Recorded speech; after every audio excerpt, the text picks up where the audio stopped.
It was just over 400 days ago that you found out you were a Nobel laureate. Yep. And you said in that moment, you said, this is surreal, this is the big one. Yep. What has changed since then about your life and work? What has it made possible?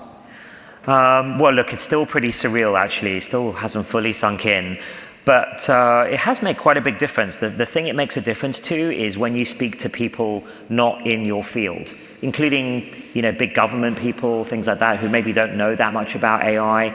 If you have the Nobel Prize, it's a sort of shortcut to almost anyone to know that you're expert in your field. So it's going to be useful, I think, in the future.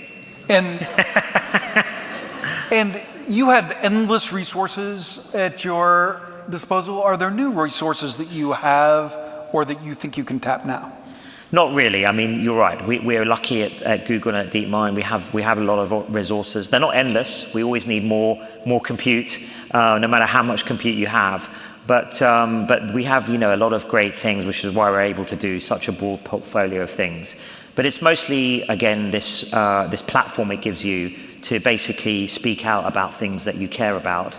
And I haven't done a lot of that yet, but I think it will be important. Maybe we're going to talk about AI safety and other things. I think the Nobel and the platform that gives you could be useful for that. And what's on the short list of, in addition to AI safety, that you think you'll be talking more about using your platform? Yeah, well, it's not just about safety in the long term, AGI safety. Obviously, I think we think a lot about that, but it's also about responsible use of AI today. What are the kinds of things we should be using AI to improve and to power up and to accelerate, and maybe what sorts of things we should be careful about even in the near term. So I think that's one thing. I think also just getting society ready for what's to come. AGI, probably the most transformative moment in human history, is on the horizon, and we need to get prepared as a society and as a species. And I think, of course, governments and other important people, other important leaders are going to be critical in that. And I think having something like the Nobel platform opens pretty much any door.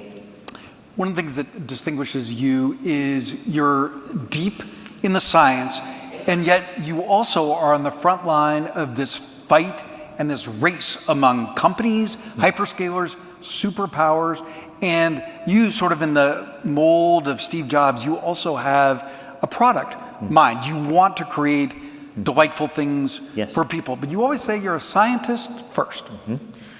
Yeah, science. I'm a scientist first. The reason I say that is that's the sort of default approach I take to everything. So, and what I mean by that is the scientific method, really, that way of thinking. I really love I think it's the scientific method is the most important, maybe, idea humanity's ever had. It created the Enlightenment and then modern science. So basically modern civilization depends on this idea of scientific method and experimentation and then updating your hypotheses and so on. And I think it's an incredibly powerful method, but I think it can be applied to more than just science. I think it can be applied to everyday living and indeed business. And that's what I've tried to do, is sort of take that to its limit. And I think that's what gives us an advantage in some ways as a research organization, as an engineering organization. Yes, we're in the middle of this probably the most ferocious competitive battle maybe tech has ever seen. But one of the things that I think gives us an edge is the rigor and precision we bring to our work, because we have a scientific method sort of at the heart of it, and we blend world-class research with world-class engineering with world-class infrastructure. And I think you need all three of those things to be at the frontier of something like AI. And I think we're sort of pretty unique in having world-class capabilities in all those areas. So in Axios fashion, we're going to divide our conversation between zoom out and zoom in. So zoom out, getting your priceless mind on the state of AI. So we're going to talk about the blunt state of AI. And what I'm going to ask from you is, given the known knowns today, be blunt, clinical, no hype, no soft selling. Can we do that? Sure. I'll do my best. All right. What does the next 12 months of progress look like? What do you believe that if we sit here a year from today, and I would love to, what will have changed in the world? I think the things that we're pressing hard on are the convergence of modalities. So Gemini, which is our main foundation model, has always been multimodal from the beginning. It takes images, video, text, audio, and then can increasingly produce those types of outputs as well. And I think we're getting some really interesting cross-pollination by being multimodal. And the best example of that is our latest image model, Nano Banana Pro, which I think shows some astonishing sort of understanding of visuals, and it can kind of create infographics that are really accurate and so on. So I think over the next year you're going to see that progress a lot. And I think, for example, in video, when that converges with the language models, you're going to see some very interesting combinations of capabilities there. I think the other things we're going to see over the next year, and I'm personally working on, is world models. So we have this system called Genie 3, which is like an interactive video model you can think about. So you can sort of generate a video, but then you can start walking around it like you're in a game or simulation, and it stays coherent for a minute. I think that's very exciting. And then, maybe the other thing is agent-based systems. So I think the field's been talking a lot about agents, but then they're not reliable yet enough to do full tasks. But I think over the next We've heard a lot about that today here on the Axios stage. What would you say a year from now? How will agents have progressed? What's an example of how it will work in everyday life a year from now? Well, look, we have this concept of a universal assistant that we want Gemini eventually to become. I think this is also you're going to see from us over the next year. This will be on more devices as well. By universal, we mean it's not just on your computer or your laptop or your phone, but maybe it comes around with you on glasses or other devices. And I think we want to create something that is useful to you in your everyday life, that you consult many times a day. It becomes a part of the fabric of your life, and it just improves your productivity, but also your personal life, recommendations for books and films and or activities that you'd like. But agents at the moment, you can't delegate to them a whole task and be sure they're going to complete that entire task completely reliably. But a year from now, you think they will? I think a year from now, we'll start having agents that are close to doing that. And bull case, bear case. What is the best case for what AI can do for the world, and what do you fear most? Well, look, the best case scenario that I've always dreamed about, and why I've worked my whole life on AI and getting closer to this moment we've been working towards for decades now, many of us, is a kind of, I've sometimes called it radical abundance. So this idea we solved a lot of the biggest issues confronting society and humanity today. So whether that's free, renewable, clean energy, maybe we solve fusion, or better optimal batteries and solar materials, semiconductors, material science. We've solved a lot of diseases. So then we're in a situation where, we're in this new era, post-scarcity era, and where potentially, humanity is flourishing and traveling to the stars and spreading consciousness to the galaxy. And what do you fear most? Well, even that utopian kind of view has some questions around it about what will be our purpose as humans if there are these technologies and that are out there that are solving all these problems. Yes. What will be left to solve? Yes. I worry about that as a scientist, and the scientific method even. So there's that. But there's also obviously the well-known challenges and risks with AI of, well, twofold. One is bad actors using AI for harmful ends, or the AI itself, as it gets closer to AGI and becomes more agentic, it goes off the rails in some way that harms humanity. So you mentioned going off the rails. Yes. How worried are you about these catastrophic outcomes, your level of concern? I'm just going to rattle them off. One, pathogens created by an evil actor using AI. Mm-hmm. I think that's definitely one of the bad use case scenarios that we have to guard against, for sure. Energy or water cyber terror using AI by a foreign actor. Yeah, that's probably almost already happening now, I would say. Maybe not with very sophisticated AI yet, but I think that's the most obvious vulnerable vector, and which is why we focus quite a lot, and we are focusing quite a lot as Google and as DeepMind on AI for cybersecurity, so to power up the defensive side of that equation. AI operating outside human control on its own. Well, this goes back to the agentic stuff where I think as that becomes more sophisticated and it's clear why the industry will build those things because they'll be more useful as things like assistants. So they're definitely going to happen, but the more agentic and autonomous they are, the more room there is for these things to deviate from what you maybe had intended when you gave the initial instruction or the initial goal. So this is a very active area of research, which is to how to make sure that systems that maybe are capable of continual learning or online learning stay within the guardrails that you set.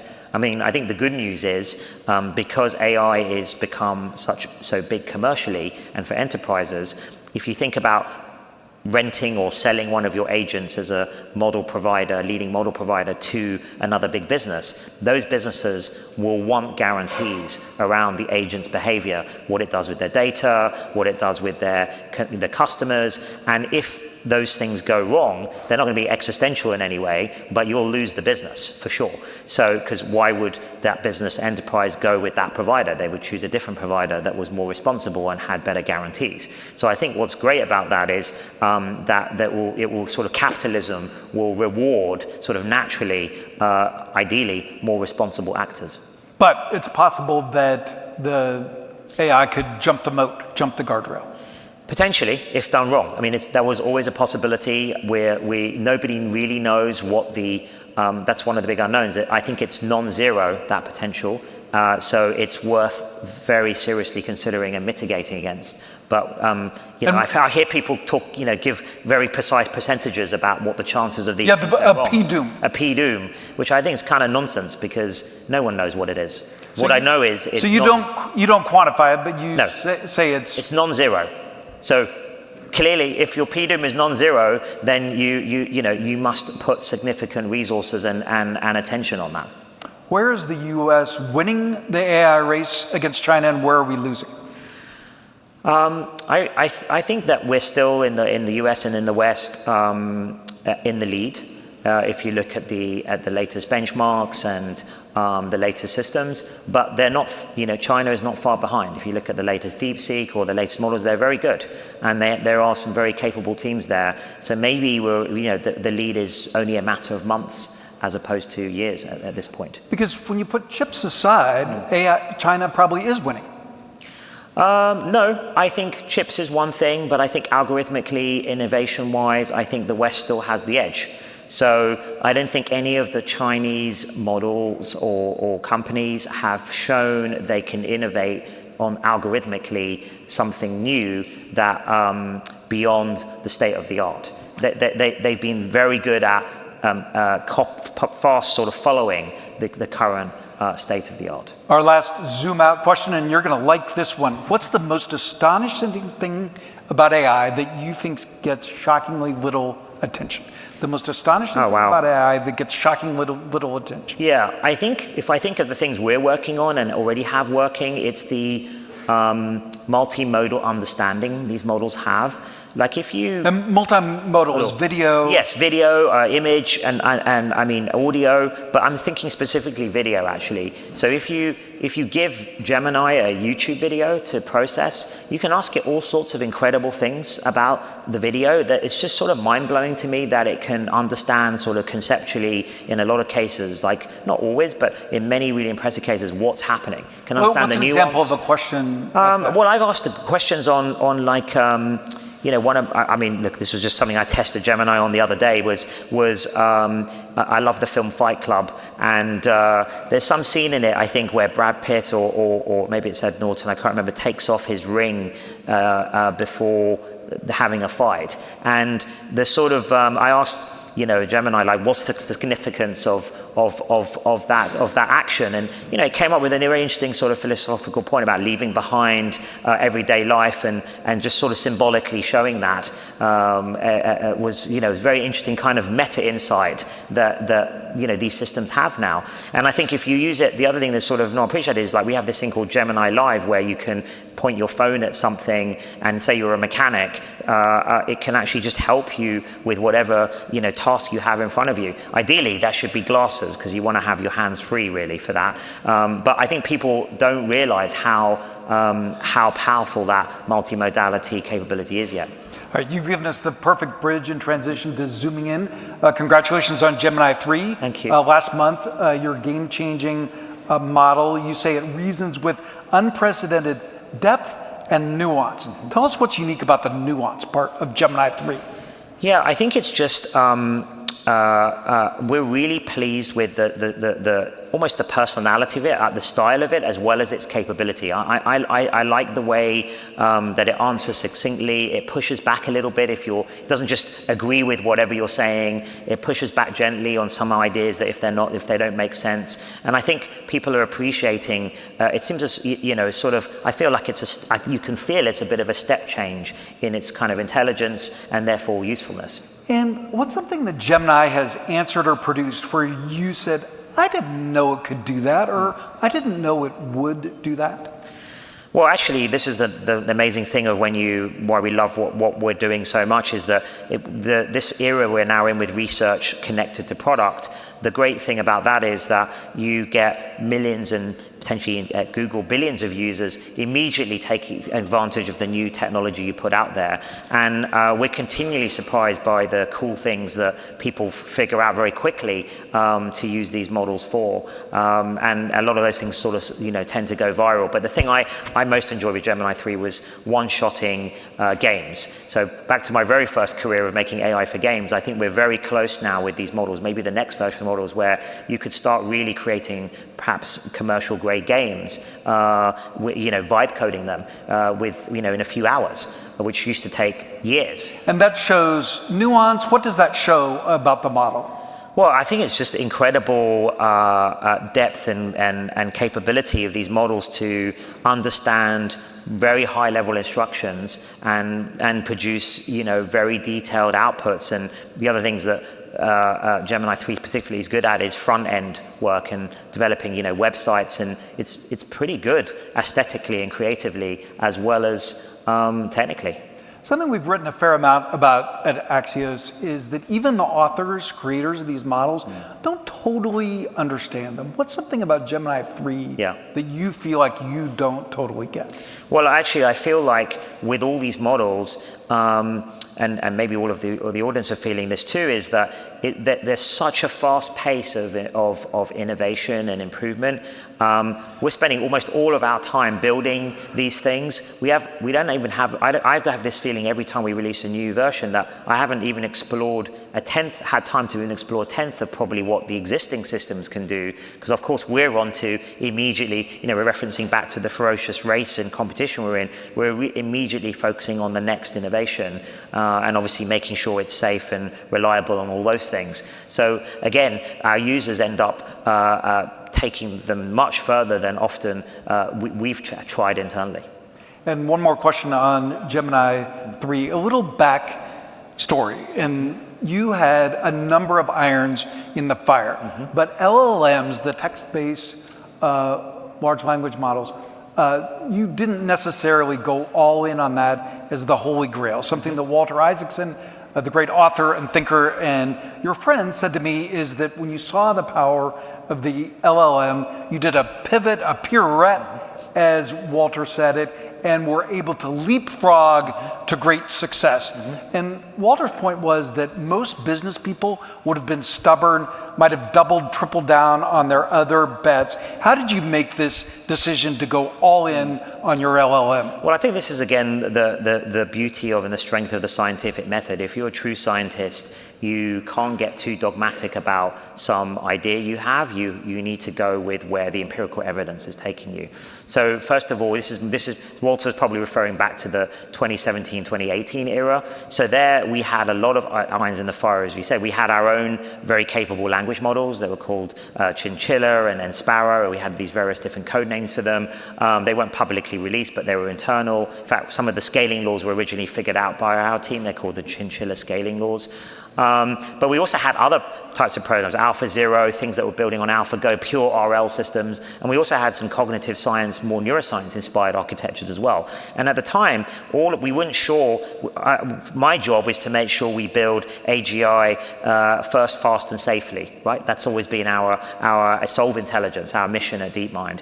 And so I'm kind of agnostic actually to the approach that's taken. I'm pretty pragmatic on that. That's maybe my engineering side of me is I have some theories as a good scientist would, but I'm at the end of the day, it's got to pragmatically work. And so when we started seeing the beginnings of scaling working, then we increasingly put more and more resources onto that branch of the research tree. Something that's refreshing about your approach is with artificial general intelligence, human capable AI, you don't shy away from it. Some other people say, well, we won't know, or we're already there, or it doesn't matter. You say that it does matter, and we will know, and you say it's not far off. Yeah, we're definitely not there now. So, well, actually quite close is how you say it. Yes, quite close. Yes, I think we're like 5 to 10 years away, if you were to ask me. I'm sorry, I think say that again. 5 to 10 years away. Yep. I think my bar, though, is quite high. So this is we define AGI as, a system that exhibits all the cognitive capabilities we have. And that includes inventive and creative capabilities.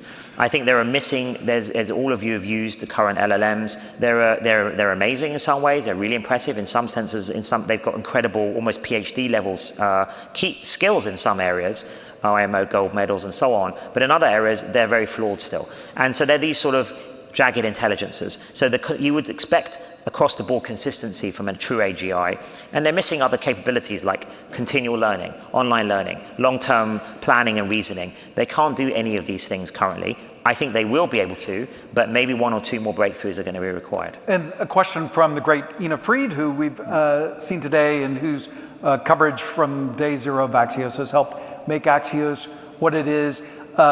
She says, you're obviously,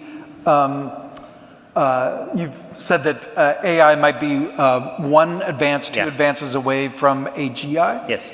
Will we get there just by improving LLMs and generative AI? Or do you think that there might be a different approach that's needed to hit AGI in your 5 to 10 years? I think again, this is an empirical question, but what I do know, this would be my best guess, is the scaling of the current systems, we must push that to the maximum, because at the minimum, it will be a key component of the final AGI system. It could be the entirety of the AGI system. There's a chance that just scaling will get you there. But my guess is, if I was to guess from where my vantage point now, is that 1 or 2 more big breakthroughs, when I mean, there's innovation going on all the time, by the way, even including in scaling existing techniques. But I'm talking like a transformer level or AlphaGo level type of breakthrough. I think I suspect, when we look back once AGI is done, that 1 or 2 of those things were still required, in addition to scaling. We're about to get the hook, so a super rapid round. Another question from Ina. You obviously are a big believer in AI, but if you look at what's being spent, that doesn't mean that there might not be a big enough bubble to rattle the economy. How worried are you about that? I think it's not a binary. I think some parts of the AI industry are probably in a bubble, like, I don't know, like the seed rounds of, $50 billion seed rounds and things like that seems a little bit unsustainable. But on the other hand, of course, I, or more than anyone, believes that AI is the most transformative technology ever. So I think in the fullness of time, this is all going to be more than justified. And my job as head of Google DeepMind and the engineering room of Google is to make sure we win either way. If the so-called bubble bursts, or if things continue to be good like they are now, we're in a strong position. The AI recruiting wars, what's the end state of this competition for talent? Well, look, it's gone pretty crazy recently, things like what Meta have been doing, and everyone's got to do what makes sense for them. What we found for us is that we want people who are mission-driven. We have, I think, the best mission. We have the full stack. So I think if you want to do the most impactful work and have the most positive impact on the world, then I think there's nowhere better than at Google DeepMind. And in the end, I think the best scientists, the best researchers, the best engineers, they want to work on the most cutting-edge stuff. So if you're the sort of top of the leaderboards with the best systems, that's sort of a self-fueling. This is a question from James Vandehei, an entrepreneurial young mind at High Point University in North Carolina. He says there's a lot of conversation about AI gaining a mind of its own. Is there a scenario where AI could act in its self-interest? Well, it's a great question, and it's related to some of the more sort of catastrophic outcomes. Is if that went wrong, that would be one of the issues that with agent-based systems or very autonomous systems, if somehow they developed a self-interest that was in some sense conflicting with what the designers or even perhaps humanity wanted it to do. And finishing with a fun thing, you're still a gamer. Yes. What does gaming teach us about the world, and what does gaming teach us about where these machines are headed? Well, look, I think my chess background and my training in that, and then other games subsequently, is being critical to how I do my work, both in business and in science. I think the thing I love about games, and there's many things I've loved about them, but I love the creativity of making them, but I also just playing them, I think, is the best way to train your mind, because the best games, whether that's chess or Go or whatever, or poker, they're microcosms of something in the real world, right? But in general, you don't get in the real world to have several practice goes at making the decision correctly in that moment. Maybe in the real life, you only get a dozen of those critical moments, but you can practice your decision-making capabilities as much as you want within the almost a simulation really of the world with games. And as long as you take the games very seriously, so you put a lot of thought into your decision making, it really does train your decision making and planning capabilities, in my opinion. Now, you've pointed out that our squishy brains evolved to be hunter-gatherers, yeah. And yet we're facing a disruption that, as you put it to The Guardian, will be 10 times bigger than the Industrial Revolution and maybe 10 times faster. Are we facing a situation where most humans can't keep up, and maybe no human, including you, can keep up? Well, the good news is, and I think my point on the hunter-gatherer was, look how adaptive our brains have been. We evolved to be hunter-gatherers, and yet here we are sitting in our modern cities, modern civilization with all the technology around us. And you know, the same human brain pretty much has been able to adapt to that. So I'm a really big believer in human ingenuity, and I think we're infinitely adaptable. We are the only existence proof, our brains are the only existence proof of general intelligence, perhaps in the known, universe that we know of so far. So we are general intelligences ourselves, and so we should be able to infinitely adapt. There is a question about when AGI, post-AGI, what kinds of technologies can we create, brain-computer interfaces, other things that some of us may choose to use in addition to our existing technologies, and that could be one way for us to keep up. And as we say goodbye, you're a lifelong Liverpool fan. You've helped them with their analytics. Yes. How will AI affect and inform the World Cup here in North America? Well, we've had a lot of teams approach us for help too, and I have to try and be equal with that. But it's hard having a lifelong supporter of Liverpool. But I'm looking forward to trying to make it out here, maybe at least for the World Cup final. But let's be serious. What will it change between now and then? It's a lifetime in AI between now and then, right? Yeah. Well, what, in AI or AI for sport, or just in? Yes. Yeah. Well, I mean, look, sport has an immense amount of data, and it's all about extreme elite performance. So it's actually a natural bedfellow for AI to come in and help optimize that process even further. And without giving away a trade secret, what will it be able to do for a World Cup team? Maybe score more headers from corners. If you place that's one of the things I think our system found out, like precise positioning of the players. Demis Hassabis, thanks for making Axios and the world.